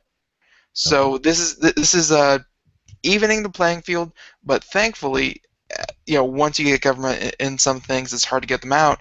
They're going with a light approach. So They're not good news there. They're not being heavy-handed. Yeah. I was still amazed though about that turnabout that Netflix the other day. Saying, well, turnabout. Like they were looking for a solution, and they were hoping not to get government involved, because once you do, it's when you have something so sweeping, so commanding, so authoritarian, it's hard to work in that environment. But at the same time, they're like, this kind of saved us some hassle. So But yeah, if you want to read the full Open Internet Order, which is now being called, there's a PDF with the entire set of legislation. So if you want to pore over it, read it, it is about, let's see, I have it on my browser right now. It's about 400 pages long. So if you want to pore over that and kind of see if there's any kind of hidden, government's going to destroy the internet sentence in there, go for it. It's available for you to see on the on the internet. So yeah. Okay. Good. All right. Well, this next story, I don't know if we have time to do it all, but I want to at least tease it. We've done 3D printers, and we've talked about how far they've come. We've talked about 3D printed cars, 3D printed homes, literally houses. In China, they were printing complete buildings, with the plumbing and everything kind of already laid out and ready to go. The 3D printing has come a long way. But this next story, it's not necessarily a 3D printer, but those of you who enjoy breakfast but have been bored by your flapjacks because they're round, there's hope for you. Because when we come back, we're going to talk about Pancake Bot. It prints finally a 3D printer for me. Yes, it prints pancakes in any shape that you want. So we're going to be talking that. You're listening to the Computer America Show on the Blog Talk Radio Network, on the Boost Radio Network, on the IRN Radio Network. Pancake Box is coming up next. Stay with us. We'll be right back.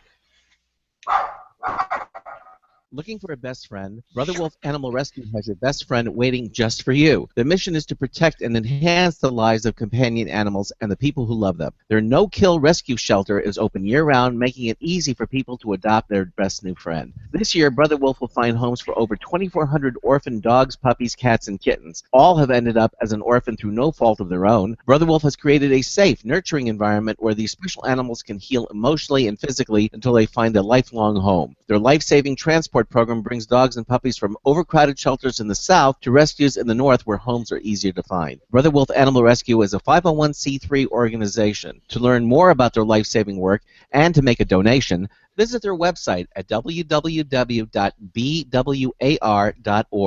That's www.bwar.org. Help to realize Brother Wolf's vision when no animal is euthanized for lack of a home. Who's a good boy? Don't complain about your cable bill going up and up and up. Do something about it. Grab a pencil and jot down this special number. 1-866-663-MY-TV. The more cable TV rates go up, the better digital satellite TV looks. So, disable the cable and get more of your favorite channels in 100% digital quality for less money. Call 1-866-663-MY-TV right now to sign up for packages starting as low as $19.99 and up to 4 rooms. And there's no equipment to buy. That includes your free HD TV upgrade, your free DVR upgrade, and your free professional installation. And the best part, the pristine digital picture and sound. Call 1-866-663-MY-TV. So, what are you waiting for? Pull out your major credit or debit card. Call 1-866-663-MyTV. 1-866-663-MyTV. Disable the cable, cut costs, and get more. Call 1-866-663-MyTV. 1-866-663-MyTV.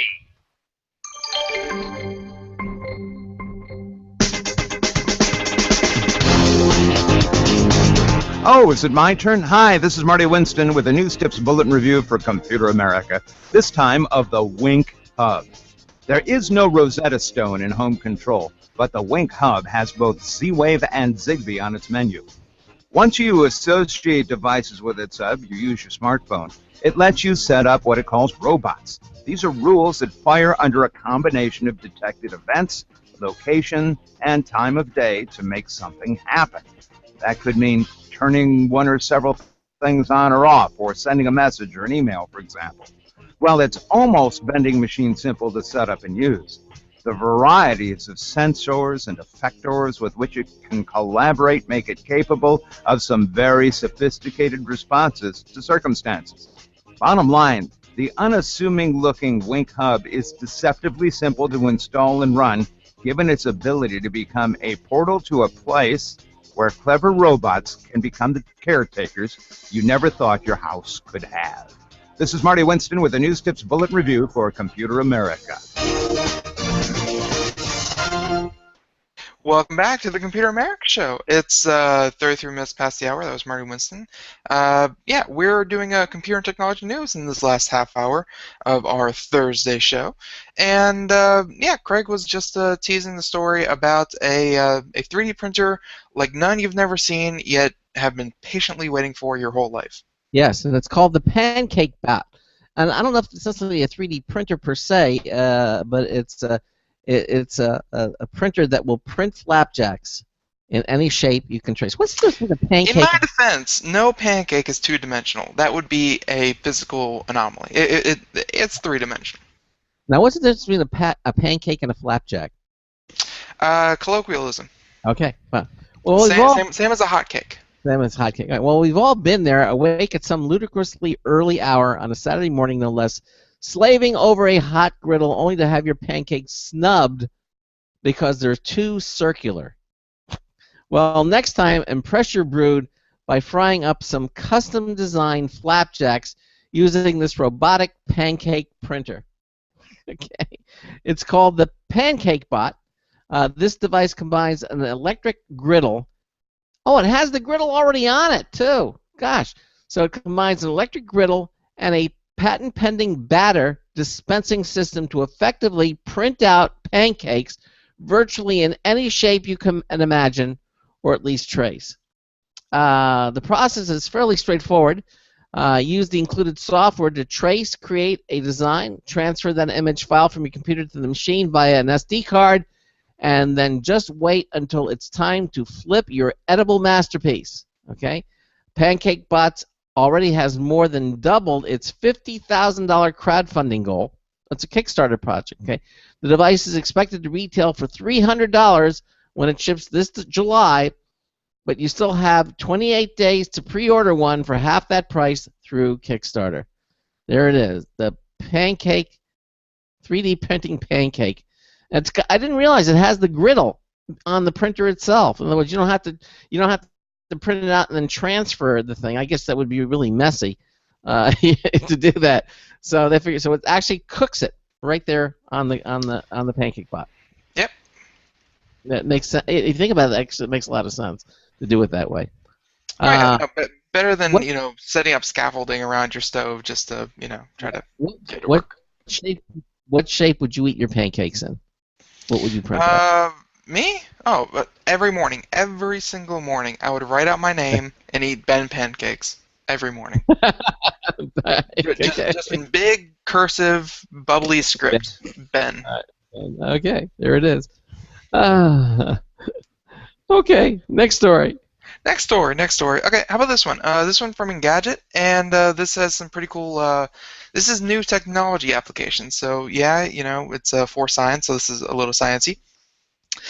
This one is from again Engadget. Scientists make strides in beaming solar power from space. Oh, because okay.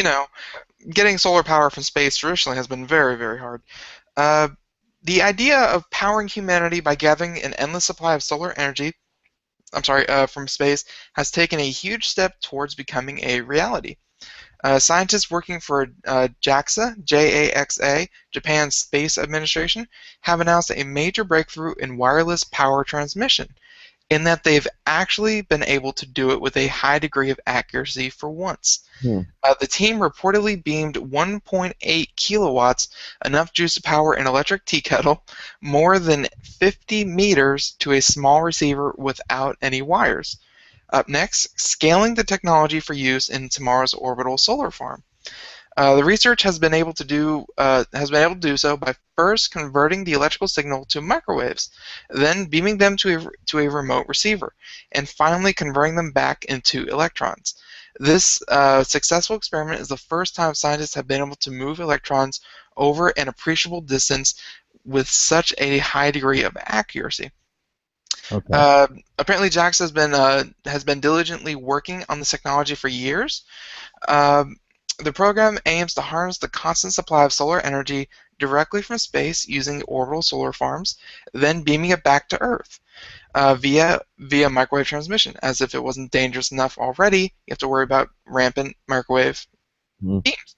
What's more, these orbital arrays would never have to deal with obscuring cloud cover or darkened nights as their terrestrial counterparts do. So, of course, the SSPS is still far closer to science fiction than science fact, but the latest success clears one of the biggest and most fundamental hurdles facing the program: delivering power from space without having to run an extension cord to a lower Earth orbit. And for anyone out there thinking, "Hey, this technology has been around for decades. I mean, this isn't new technology." No, what the breakthrough was, and it wasn't transmitting energy through microwaves. What the breakthrough was having it delivered over 50 meters to about the size of a coin. Like, it's really pinpoint accuracy. Oh, And that was the big breakthrough. I thought it was making a longer extension cord, but okay. No. So again, just like I said, it's far from being effective. It's not like we're gonna have solar farms out in space anytime soon. But one of the problems is, how do you get the microwaves down to Earth without baking the whole Earth in a giant microwave? Yeah. And pinpoint delivery accuracy is going to go a long way to helping that.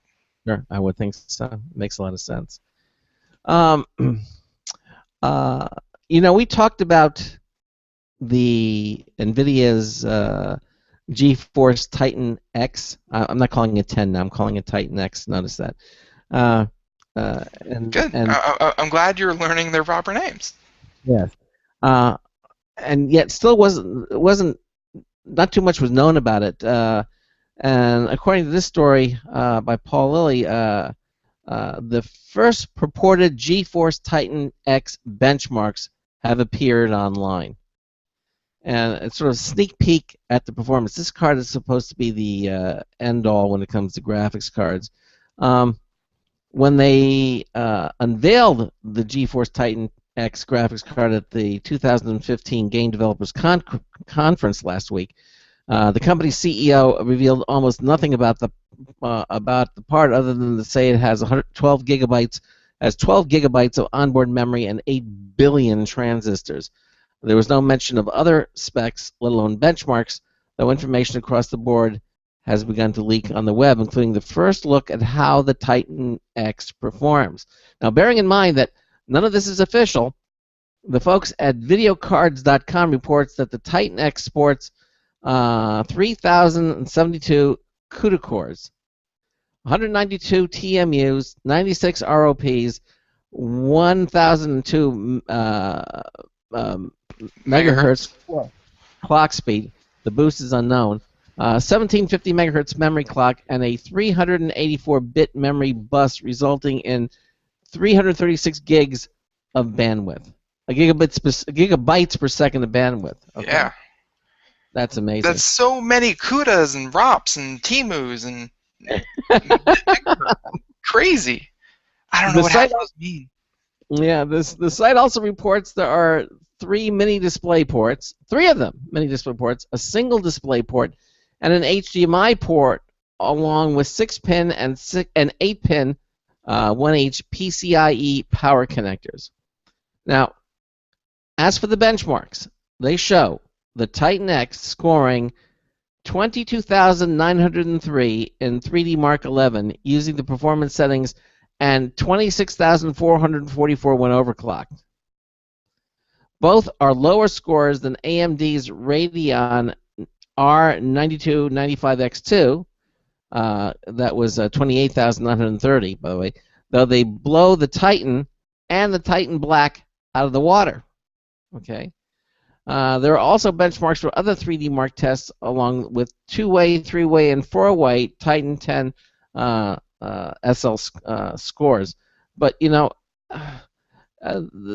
SLI scores. But, so we still have this race between AMD and NVIDIA, with the two competing graphics cards. The Radeon evidently is still the Radeon, the top of the line Radeon R9296X2, still is faster than the Titan 10. I didn't think it was going to happen. I just looked it up online, and of course, Newegg is they're a great place to find computer parts, and they have the one they're talking about, the Asus R9295X2. They have it, but it's out of stock.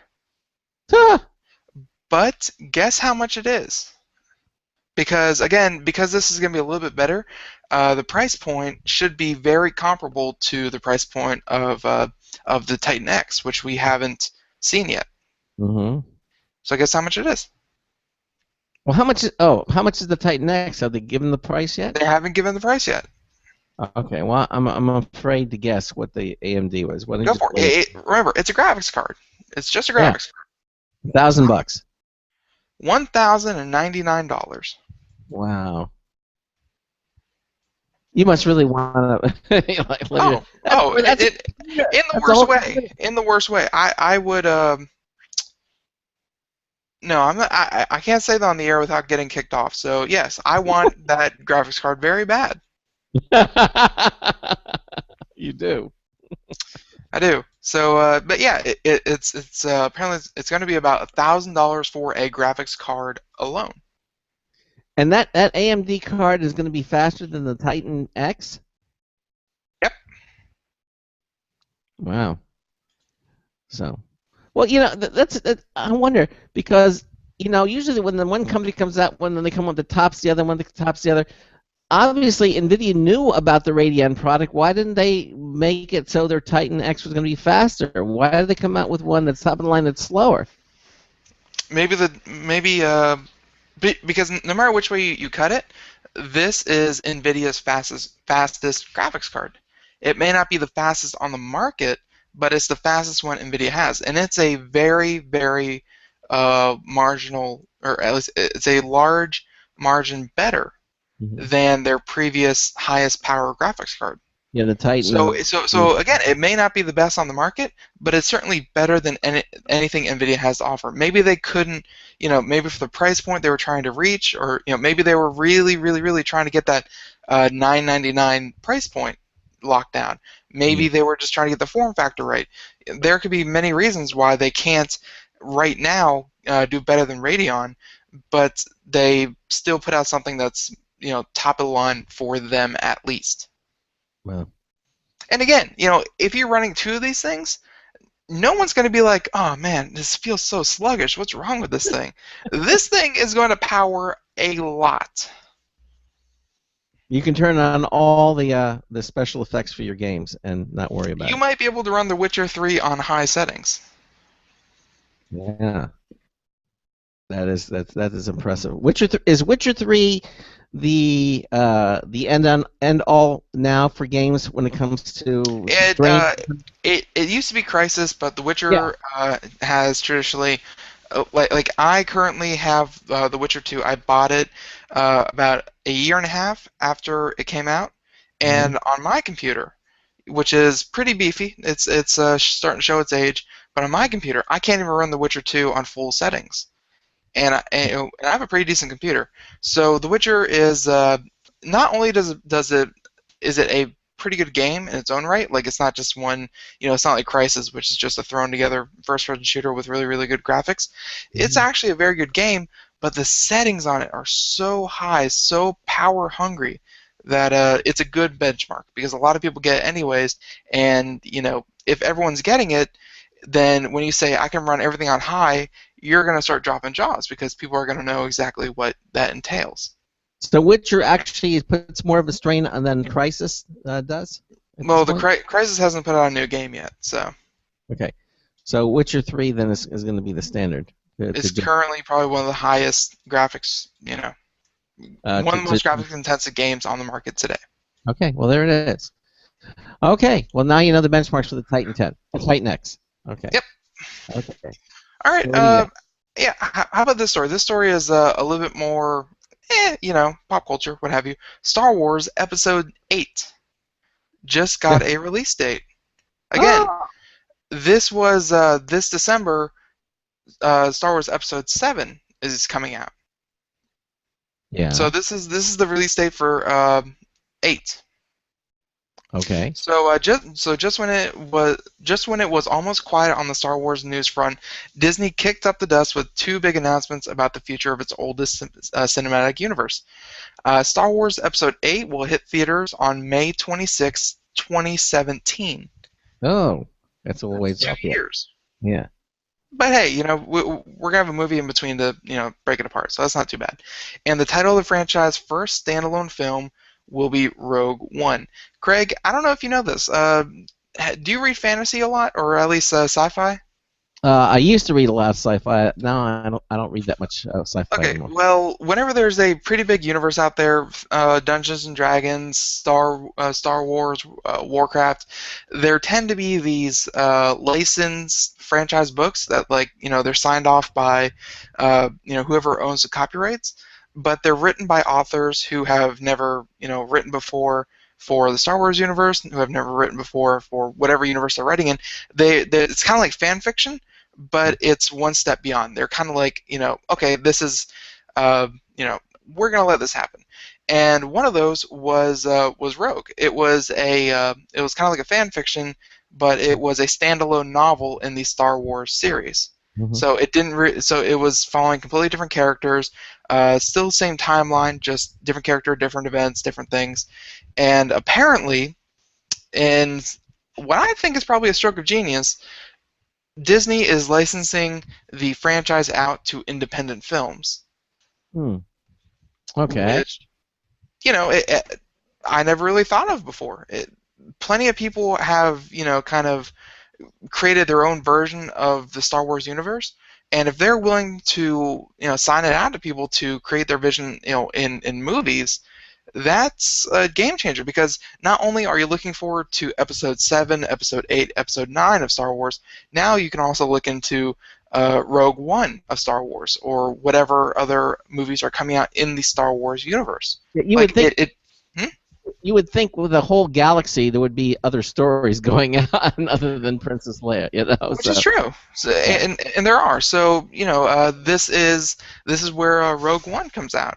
By the way, Rogue One comes out December 16th, 2016. So we're going to have December of this year, we're going to have Episode 7. December of next year, we're going to have Rogue One. And then May of 2017, we're going to have Episode 7. So it seems like they're really going to be pushing out these Star Wars movies. Not all of them may not be in the actual main story, but they're all going to be Star Wars oriented, which I think everyone can agree is amazing. Perfect. We love Star Wars. Give us as much as we can get. There you go. All right, here. By the way, the spin-off film Rogue One is the director is the director of Chronicle, Josh Trank. Oh yes, So, I like Chronicle. I thought it was a very well done picture. Yep. So they're putting some good minds behind it, and let's hope for the best. Even though it was the handheld kind of, through the eyes of a viewfinder of a camera, which tends to make you feel sick. I really did like the picture. I hope that they'll make a Chronicle 2, to that. I'm looking. It was a good movie. CNET. this is just consumer electronics. The company's developed a smart umbrella that will send you an alert when it's lost. Davik, New York City-based accessories company, claims to make the strongest, most high-quality umbrellas around. Recently, it took to Kickstarter with an innovative new design called the Davik Alert umbrella. It's a $79 umbrella that isn't like the standard umbrellas. In addition to its above-average strength claims, it has a zinc alloy handle and an industrial-grade aluminum and fiberglass frame. The Davik Alert umbrella is outfitted with a CR2032 coin battery, a motion sensor, and Bluetooth 4.0 tech. It also has related Android and iOS apps. And you might ask, why? Well, Davik knows that we all occasionally forget things at restaurants, in movie theaters, cabs, and so on. With this new concept, you're supposed to receive an alert whenever you get more than 30 feet away from your umbrella. That's cool. But there's a caveat here. You actually have to grab the motion sensor equipped umbrella for its alert feature to wake up. Only then will it be able to send you alerts throughout the day. So basically, it does nothing for those of you who regularly forget to pack your umbrella when you're heading out in the morning. Okay. The sleep-awake modes do save you from getting pinged every single time you and your umbrella are separated by more than 30 feet, though. Yeah, it makes sense. I mean, because if it's not raining, you don't take your umbrella. It's gonna go, hey. So you have to. Then that poor little umbrella is just sitting at home. You left me behind. But it's a sunny day. I don't need you. Yeah, exactly. So the idea is you have to grab it, for the first that wakes up. It's also probably better on the battery too that's in there. It's not a very powerful battery, very long. So when you grab it, then I think for the next 24 hours, the alert feature gets but you do have the option to manually pause it for up to 24 hours or turn it off completely. But if you turn it off, you will have to remember to switch it back on the next time you have your umbrella in tow. Okay, so and the author, he says to him that seems roughly comparable to remembering to grab your umbrella in the first place. So, but that's how it works. You when you grab it, it'll turn it on. It'll remember, and then it works, and that's it. Okay, so the 31 days left on the Davik's Alert Umbrella campaign, but it's already halfway to its $50,000 goal. It's fully funded by April the 12th. Davik plans to start shipping its alert umbrellas to backers in September. So for now, you're just gonna have to make sure you have a tether on your umbrella. Don't forget it. I was losing. What can I say? Yeah. We only have about 4 minutes left. I'm going to try to breeze right through this one. This is a story real quick. By selling your smart home, don't expect to command a premium. This one from Tech Hive, Michael Brown. This was a survey of Coldwell Banker real estate agents, and they were quizzed on the topic between January and February of this year, and they said that. Well, while Coldwell kind of spun it in their own way, they said that 33% said that homes with smart features sell faster. Yes, that's true, but also in that same survey, 41% of Coldwell Banker's agents did not think smart homes sold faster, and 27% weren't sure. So the majority of the real estate agents don't think that adding smart home features adds much value to your house, or at least adds moving power to your house. They said that, on the other hand, fully 64% of the agents surveyed said buyers were more interested in homes with smart home features today than they were 2 to 5 years ago. So the interest is obviously growing. They have a chart here that's that's really cool. They have the smart home features that home buyers are interested in. First one, security. So door locks and video cameras was number 1. Second, temperature control. So think of thermostats and smart devices like that. Third one, safety. So fire alarms and smoke detectors, carbon monoxide detectors, what have you. Fourth, lighting, which is coming just behind safety. Fifth, entertainment, and then in a very, very far away 6th and 7th place is appliances. So your washer, your dryer, your water heater. And then in the last place, there's those who are not interested in smart homes at all. So, you know, what does all that mean? If you're looking to, you know, to flip a house, just because you have the latest gadget, you have the latest technology, it doesn't mean that you're gonna, you know, charge more for your house. It doesn't mean, oh, hey, I have smart technology in my house, I'm gonna charge $50,000 more than anyone else in the neighborhood. That probably won't help you out. It probably won't help you out that much. Sure, they're flashy, but it's apparently not as big of a selling ticket as it could be. Admittedly, the interest is growing, but it's not there yet where every home has to be a smart home to sell. Got it. Yeah, exactly. It makes a lot of sense. It makes a lot of sense. Although I think typically if you have something really nice, you know, like like whole home applications kind of built into the home, smart home features, it's got to help the value somewhat. But maybe not enough to make the big difference. As you mentioned, we're out of time here. Again, just want to mention that we're having our contest tomorrow, our show reminder winner of the week.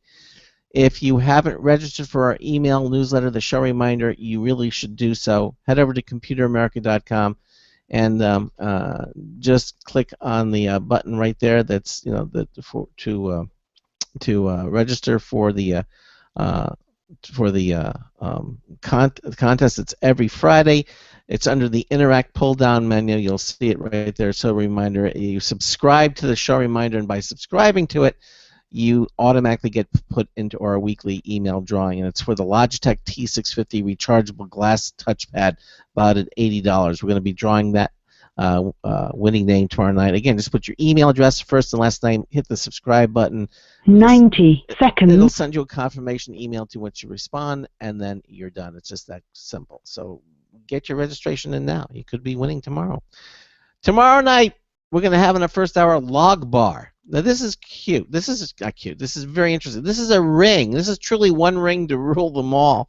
It's a ring you put on your index finger, and by the way you gesture with the ring, you can accomplish all kinds of things.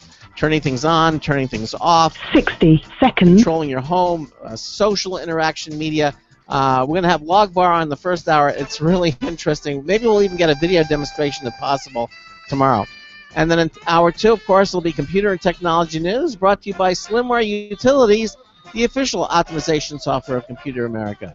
Ralph Bond has been moved to the Friday the 27th. He was gracious enough to let Logbar, because it's only in the United States for tomorrow night, so that was the only time we can get the interview. So Logbar tomorrow night, computer news in the second hour. So Ben and I will see you tomorrow night. So until tomorrow night, this is Craig Crossman hoping that your hard disk never becomes floppy. We'll see you tomorrow night. Good night, everyone. 10 seconds. Good night.